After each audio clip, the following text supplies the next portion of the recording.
Travel all the way back to the early days of cinema with the Little Rascals, Our Gang, 1922 to 1944.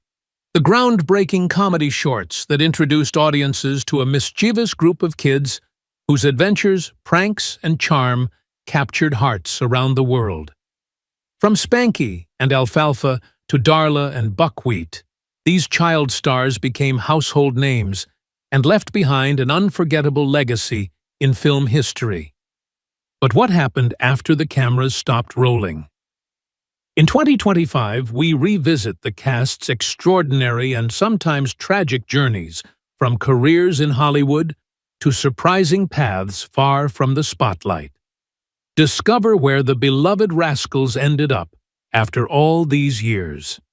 Peggy Cartwright was born on November 14, 1912 in Vancouver, British Columbia, and joined Our Gang in 1922 at the age of 10, quickly becoming one of the earliest and most delicate presences in the silent era shorts.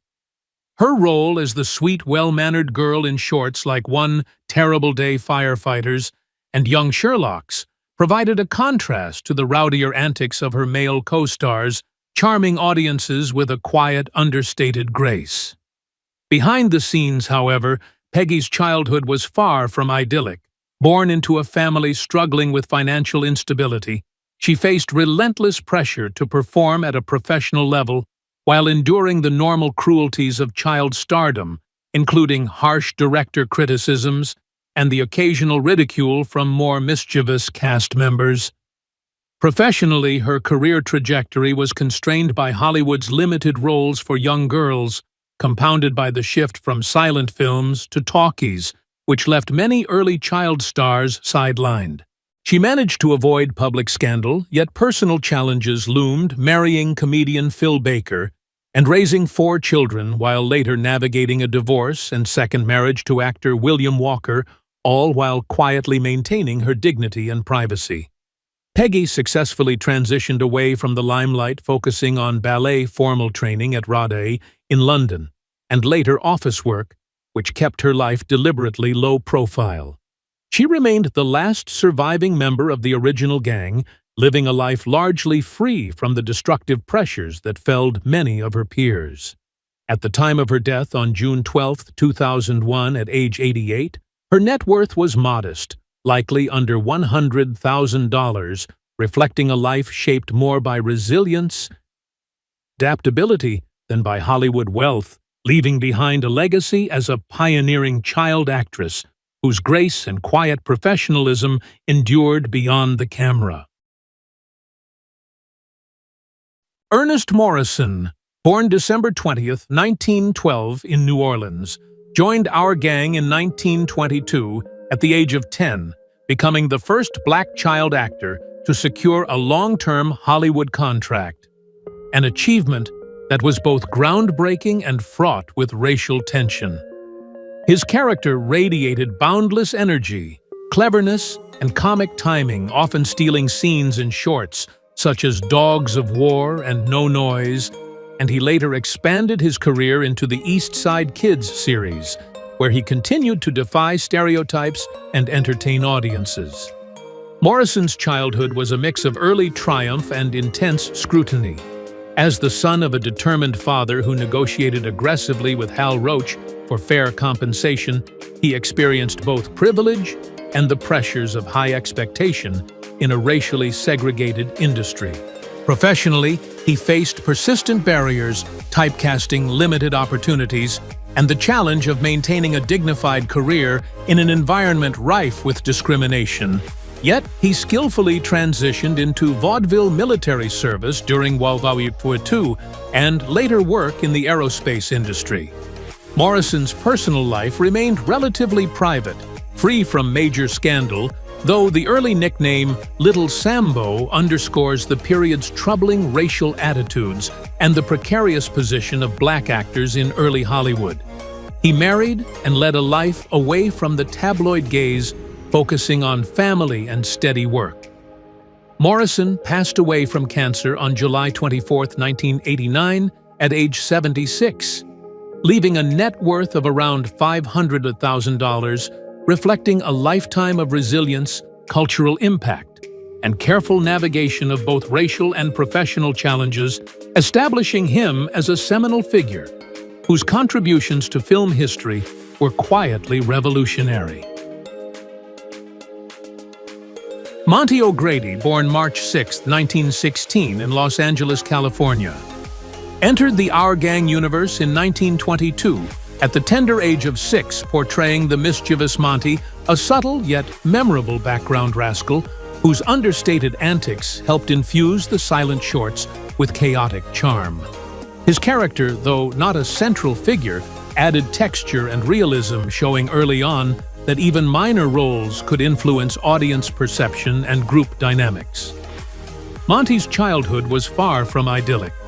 Born into a working-class family struggling during post-World War I economic instability, he endured frequent familial neglect and public ridicule for his small stature and expressive features, which forced him to mask vulnerability with a precocious blend of charm and toughness.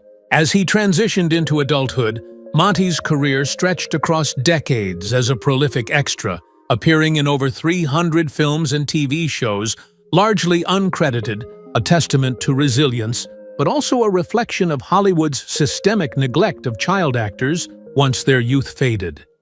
He maintained a low profile off-screen, though colleagues recalled his quiet resentments toward typecasting, frequent minor disputes over lines or blocking, and occasional clashes with directors who overlooked his contributions, hinting at frustrations that simmered beneath his polite exterior. Personal life details are sparse, fueling speculation about solitude, unspoken regrets, and the emotional toll of lifelong anonymity. Monty passed away on March 8, 2000, at age 84 in Woodland Hills, leaving an estate estimated under $200,000, accumulated through steady work in minor roles and a life of understated frugality. His story embodies both the durability and invisibility of Hollywood's silent-era artisans, the ghosts of whom quietly shaped cinematic history without acclaim or fortune. Mary Kornman, born December 27, 1915, in Idaho Falls.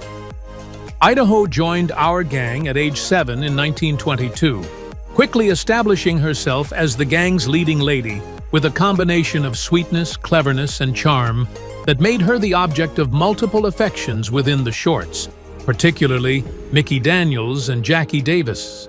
Her character provided emotional grounding empathy and subtle intelligence amidst the chaotic antics of her peers, creating enduring audience attachment and a model of innocence and wit.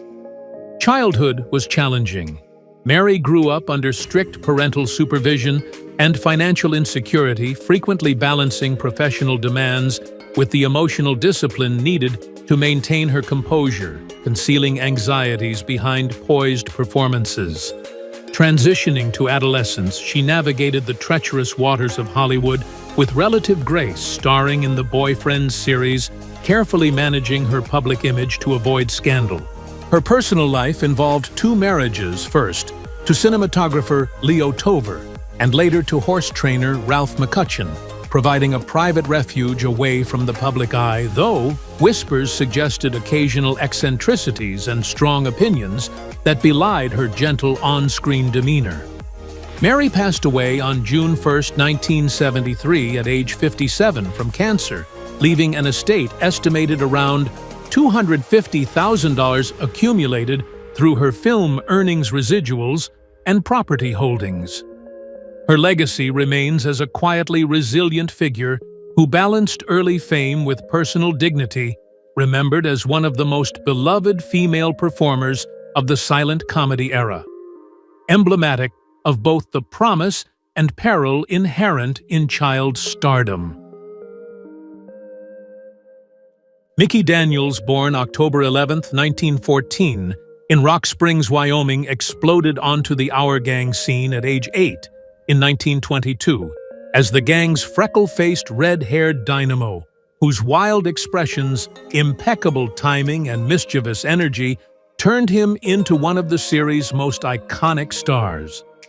Daniels's character was impulsive, highly competitive, and often the driving comedic force engaging in fierce but playful rivalries with Jackie Davis and vying for the affection of Mary Cornman, creating the storyline's emotional and humorous backbone. His formative years were marked by economic hardship, familial instability, and relentless public exposure, compelling him to develop resilience while masking insecurities behind exaggerated humor. Transitioning to adult life, Daniels suffered profound career difficulties.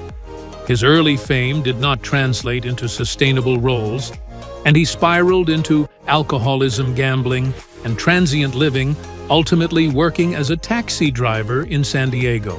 The disconnect between youthful stardom and adult obscurity, compounded by personal vices, created a life fraught with disappointment, loneliness, and fading public recognition. His death on August 20, 1970, at age 55 from cirrhosis in a modest motel went largely unnoticed, and his ashes remained unclaimed for 2 decades, highlighting the tragic collapse of a once celebrated talent. At death, his net worth was under $10,000, a haunting counterpoint to the joy and laughter he brought to audiences, underscoring the perilous trajectory from early fame to forgotten mortality and the hidden costs of child stardom in early Hollywood. Jack Davis, born April 5, 1914 in Los Angeles, California, entered Our Gang in 1922 at the age of 8, immediately earning recognition as the group's tough, scrappy kid, whose mischievous energy and combative charm often drove the plot of shorts like Young Sherlocks and Derby Day. His on-screen persona was confrontational yet endearing, frequently sparking rivalries over Mary Cornman's affections and delivering physical comedy with precision. Off-camera, Davis's childhood was punctuated by upheaval, the early loss of parental attention, the pressures of long working hours on set, and a sudden family connection to Hollywood royalty when his sister Mildred married Harold Lloyd, which led to his abrupt removal from acting and enrollment in military school, a move designed to protect him, but which also abruptly severed his budding career. Davis later reinvented himself academically, earning advanced degrees in anthropology and medicine, ultimately becoming a respected cardiologist and UCLA professor. His transformation from child star to intellectual authority was stark, though it came with sacrifices in personal visibility and social fame. Throughout his life, he avoided the scandals and substance abuse that plagued many contemporaries, focusing instead on family education and professional achievement. When he died on November 3, 1992, at age 78, from respiratory failure, his estate was estimated in the millions, a reflection of decades of careful work outside of Hollywood, proving that a child actor could survive early fame and build a life of stability and respect, leaving an enduring, if unconventional, legacy. Alan Farina Hoskins, born August 9, 1920 in Boston, Massachusetts, was only 2 when he entered Our Gang in 1922, eventually becoming the longest-serving member of the troupe with appearances in 105 shorts. His character, initially a racial caricature, developed into a clever, resilient, and universally adored figure, displaying a wit and emotional depth that transcended the limitations of early Hollywood's racial stereotypes. Hoskins's childhood was both extraordinary and harrowing, while earning $500 a week, an enormous sum for a child at the time he grew up under the glare of constant public scrutiny, navigating the dual pressures of fame and the systemic racism that would later limit his adult career opportunities. Professionally, his life reflected both triumph and tragedy. Though he achieved unprecedented recognition as one of the first black child stars, he was effectively discarded by Hollywood when he outgrew his role, facing rejection and marginalization that would define the harshest professional setback of his life. Off-screen, Hoskins avoided scandal, but he endured personal struggles including grappling with the social limitations imposed by race, the need to reinvent himself as a psychological technician, and service in the army. His personal life was shaped by a persistent struggle for dignity and recognition, denied by the industry, and his resilience became a hallmark of his narrative. Alan Hoskins passed away on July 26, 1980 at 59 from cancer, leaving a net worth likely under $100,000. Despite financial modesty, his legacy as a pioneering black child actor, cultural trailblazer, and enduringly beloved figure in cinematic history far outweighs his material estate, preserving his influence on generations of performers who followed. Jackie Condon, born March 25, 1918, in Los Angeles, California, was only 4 years old when he joined Our Gang in 1922, immediately distinguishing himself with a precocious mix of charm, vulnerability, and comedic timing that made him indispensable to the ensemble. His character evolved from a mere tag-along into the archetype of the wholesome, clever, all-American boy, often acting as a moral compass for the gang and serving as the audience's surrogate in navigating childhood mischief and misadventures. Behind the scenes, Jackie's early life was riddled with challenges. Born into a modest family, struggling financially during the post-World War I era, he endured the pressures of studio life, constant public scrutiny, and the expectation to perform perfectly while still a child, forcing him to conceal anxiety and fear beneath a facade of natural talent and humor. Career-wise, he faced the cruel brevity of Hollywood stardom as his youthful appeal waned and adult roles remained out of reach. He never returned to acting after leaving Our Gang, finding a steady but unglamorous career at Rockwell International alongside fellow ex-rascal Joe Cobb. This transition, while pragmatic, represented the deepest professional disappointment of his life, the loss of the spotlight and creative validation he had known since toddlerhood. Personal life was largely private, free from public scandal or excess, but tinged with the quiet melancholy of seeing peers continue in fame while he remained in ordinary life. Condon faced stability challenges common to former child actors, including reconciling early fame with normal adulthood and managing his health as he aged. He died on October 13, 1977, at age 59, from colon cancer in Los Angeles, leaving behind a modest net worth likely under $100,000, but his enduring influence on early cinematic comedy, particularly the beloved Our Gang shorts, secured his place in Hollywood's cultural memory as one of the definitive faces of American childhood on screen. Joe Cobb, born November 7, 1916, in Shawnee, Oklahoma, entered the Our Gang universe at age 6 in 1922, quickly becoming the original fat boy of the series, beloved for his endearing clumsiness, expressive face, and comic timing across 86 shorts.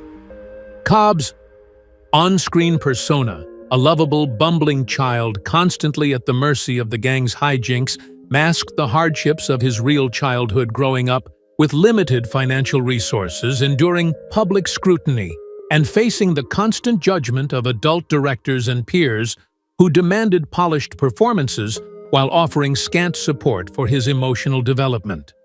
The dissonance between his adored public image and private life likely cultivated a sense of identity tension compounded by the ephemeral nature of early fame. As he matured, Hollywood's door closed, leaving him to navigate adulthood outside the limelight.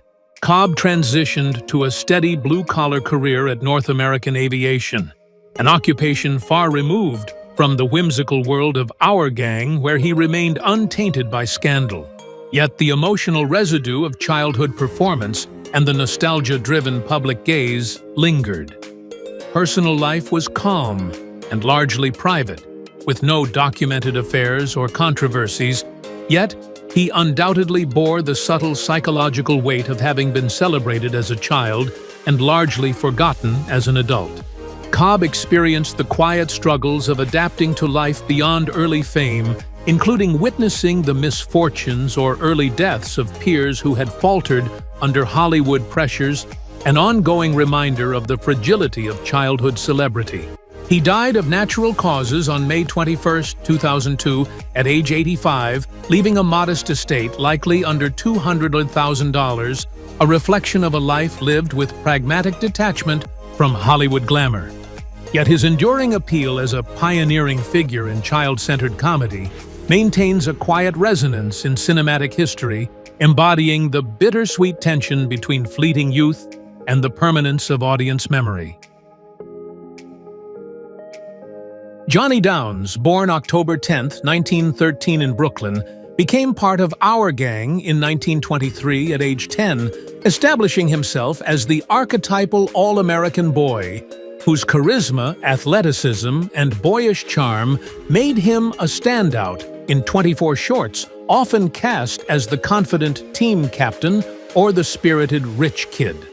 His childhood was marked by economic hardship and familial instability, forcing him to navigate the pressures of child stardom with a combination of wit, discipline, and stoic perseverance, often concealing the emotional strain behind his bright on-screen persona. Downs's transition into adult roles proved challenging, as Hollywood rarely tolerated former child actors, yet he found success in musicals like College Scandal and Pigskin Parade, which showcased his adaptability, while exposing him to the competitive, sometimes exploitative, and often unforgiving nature of Hollywood studio culture. In adulthood, he avoided public scandals, but faced the challenge of reinvention, hosting The Johnny Downs Show on San Diego television and shifting into real estate and theater, demonstrating resilience and foresight in an industry that often discarded its young stars. At his death on June 6, 1994, from cancer at age 80, he left an estimated net worth of $500,000, reflecting careful management of earnings and investments. His life offers a compelling portrait of a child star who successfully navigated fame's transience, balancing early celebrity with long-term stability, personal growth, and professional reinvention, leaving an enduring impression of charm, professionalism, and quiet dignity in the annals of Hollywood history. Peggy Ahern, born March 9, 1917 in Douglas, Arizona, was just 6 years old when she joined the iconic Our Gang series in 1923, appearing in 11 shorts between 1924 and 1960. On screen, she was the quietly observant girl whose innocence and charm offset the chaos of the gang's antics, often serving as the emotional anchor amidst slapstick humor. Behind the camera, Peggy's early life was shaped by the grueling realities of child stardom during Hollywood's silent era. She endured long shooting days, strict directors, and the subtle but constant pressure to perform while concealing fear or fatigue, a weight that demanded emotional resilience beyond her years. Her family's economic struggles compounded the stress, as the Ahern household relied heavily on her earnings, creating a dynamic where play and work blurred, and her childhood was punctuated by teasing from other children who couldn't grasp the peculiar pressures of fame. Transitioning from child actor to adult brought additional hurdles. The entertainment industry offered few opportunities for silent-era stars, as sound films emerged, and many former peers faced obscurity or scandal. Peggy sidestepped major controversies, but the emotional cost of early fame lingered, influencing her cautious approach to adult relationships and public life. She and her sister Lassie Lou performed in vaudeville, a demanding circuit that, while sustaining their careers briefly, exposed them to the exploitative and precarious realities of performing arts life. Peggy maintained a largely private existence afterward, shunning Hollywood gossip and scandals, cultivating a life of quiet dignity in Culver City. She witnessed the decline and premature deaths of many peers, a sobering reminder of the ephemeral nature of early fame.